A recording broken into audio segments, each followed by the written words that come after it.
Hai guys, kembali lagi di YouTube channel aku Nesias. Jadi di video kali ini kita akan belajar materi IPA kelas 9 bab 1. Dan khusus di part ini kita akan bahas siklus menstruasi, fertilisasi dan kehamilan, serta penyakit pada sistem reproduksi.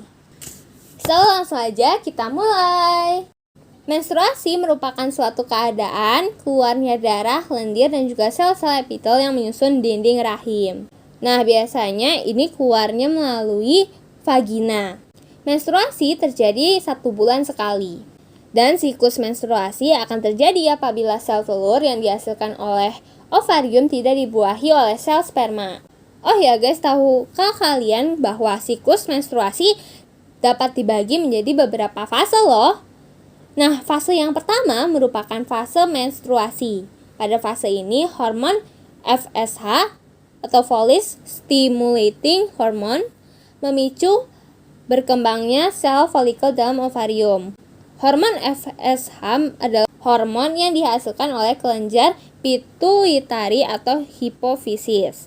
Kelenjar tersebut itu terletak di bagian otak depan. Pada fase ini, dinding rahim luruh dan seorang perempuan akan mengalami menstruasi. Pada proses perkembangan folikel ada beberapa folikel yang berkembang. Namun, hanya satu doang guys. Hanya satu folikel doang yang dapat terus berkembang setiap bulannya.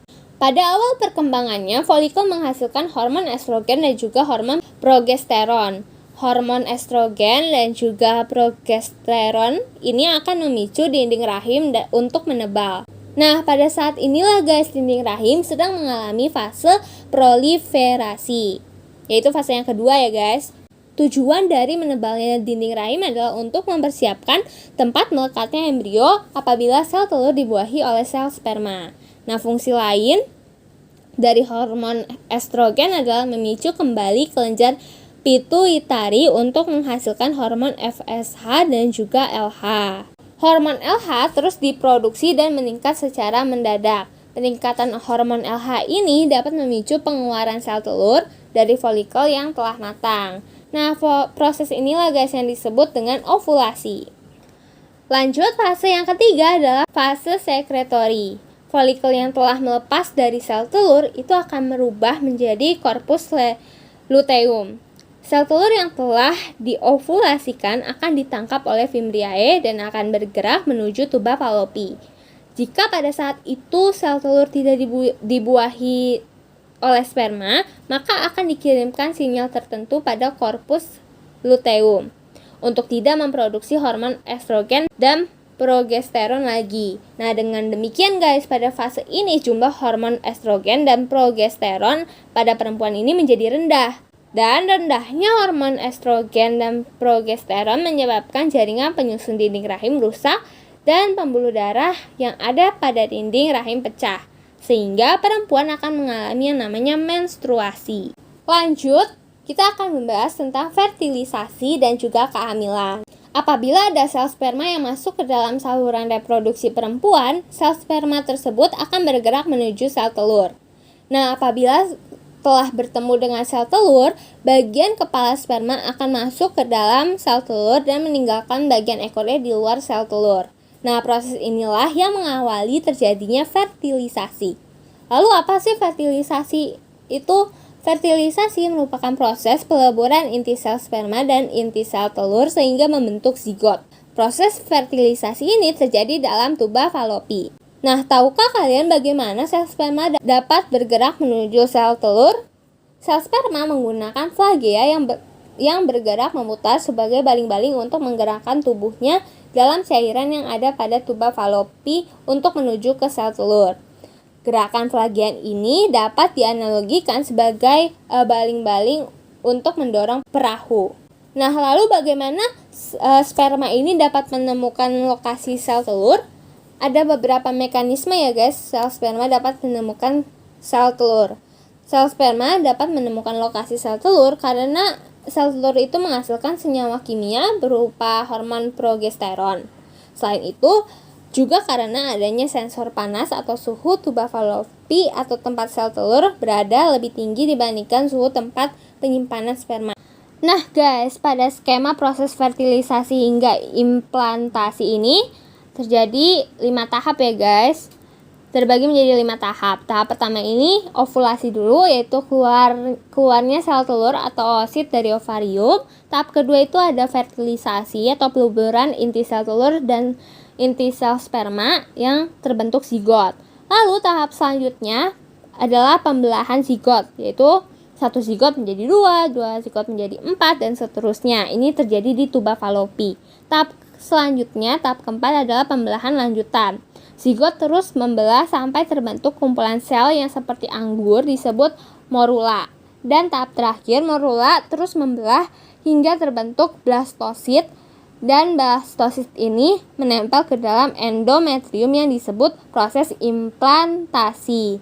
Nah, pada kondisi inilah guys, perempuan ini hamil. Oh iya guys, embrio ini berkembang itu selama 9 bulan 10 hari atau sekitar 37 minggu. Selanjutnya kita akan membahas tentang penyakit pada sistem reproduksi manusia. Yang pertama ada HIV atau AIDS.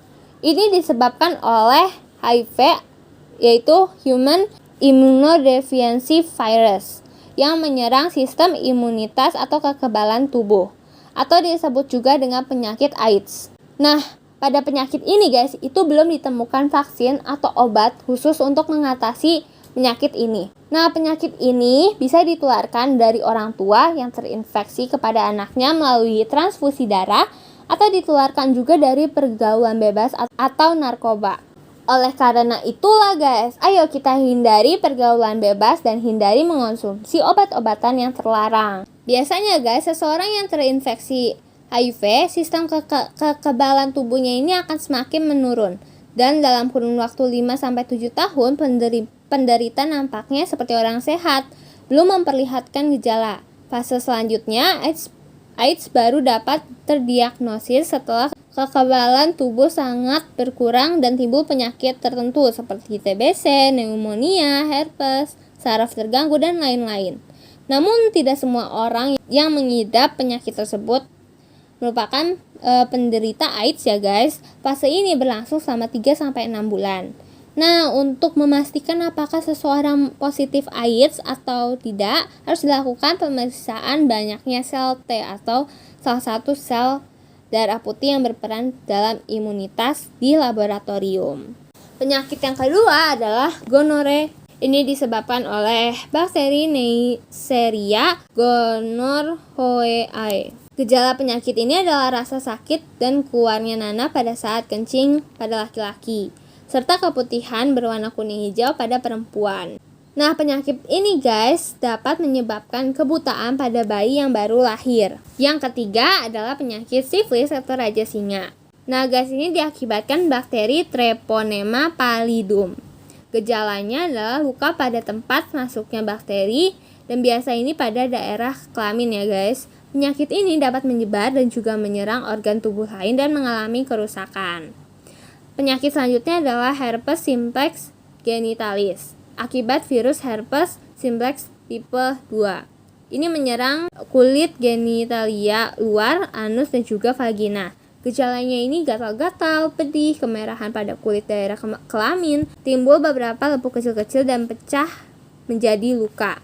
Selanjutnya adalah keputihan. Ini akibat jamur Candida albicans. Ciri-cirinya keluarnya cairan berwarna putih kekuningan atau abu-abu pada vagina. Sifatnya ini encer atau kental, bau, dan juga gatal pada vagina. Berikutnya adalah epididymitis. Ini merupakan penyakit peradangan pada saluran epididymis. Akibatnya ini merupakan pergaulan bebas, ditandai dengan nyeri dan pembekakan pada testis. Nah, lalu bagaimana sih upaya pencegahan penyakit-penyakit tersebut? Pertama adalah pakailah celana dalam yang berbahan katun dan lembut. Terus yang kedua, membersihkan organ reproduksi saat buang air kecil atau buang air besar, dan keringkan sisa air agar tidak terinfeksi jamur. Yang ketiga, mengganti CD 2-3 kali per hari. Yang keempat, potong rambut daerah alat reproduksi agar tidak menjadi sarang kuman. Yang kelima, saat menstruasi pada perempuan sering mengganti pembalut minimal 2-3 jam sekali. Yang keenam, hindari sabun pembersih daerah kewanitaan dan panty liner secara terus-menerus. secara terus-menerus.